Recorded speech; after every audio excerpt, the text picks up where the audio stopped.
என்ன இந்த அம்மா வந்து என்ன பேச்சு பேசுது, அதுக்கு நல்லா ஜங்கடி தட்டுறீங்களே.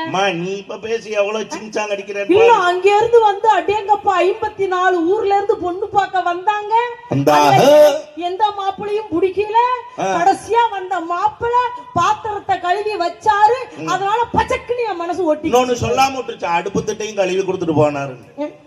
என்னம்மா இங்கே நீ இந்த ஆட்டம் ஆடுறிய, உன் வீட்டுக்கார்ட்ட நீ என்ன ஆட்டம் ஆடுவ? அடேங்கப்பா, என்னைக்கு இந்த பொம்பளைங்க எல்லாம் புலம்ப ஆரம்பிச்சுதோ, என்னைக்கு இந்த பொம்பளைங்க சொந்தங்கிற பேர்ல எல்லாத்தையும் அழிக்க வந்தாங்களோ அன்னைக்கு குடும்பம் நாசமா போயிடுச்சு. நீ கைதட்டல் கொடுங்க பழனியம்மாளுக்கு. நீ இவ்வளவு ஆக்ரோஷமா பேசுற இல்ல, என்னைக்கு இந்த பொம்பளைகள்லாம் இப்படி ஆட ஆரம்பிச்சதோன்னு இது சொல்லுது. அப்ப இது யாரு பொம்பளை தானன்னு கேக்குது. ஏங்க நான் வந்து தேவதை நடுவர் அவர்களே, நான் யூத் பாக்குறதுக்கு எப்படி இருக்கும் பாருங்க. சும்மா என் நடைய பார்த்து என் உடைய பார்த்து அடியங்கப்பா எத்தனை ஊர்ல என்ன பொண்ணு பார்க்க வந்தாங்க. நீங்க அழகுங்கிற நம்பிக்கை உங்களுக்கு இருக்குல்லம்மா? என்ன நம்பிக்கைங்கிறீங்க? அழகு என்பதற்கே முருகனுக்கு அடுத்த பெயர் இந்த பழனியம்மன் அல்லவா?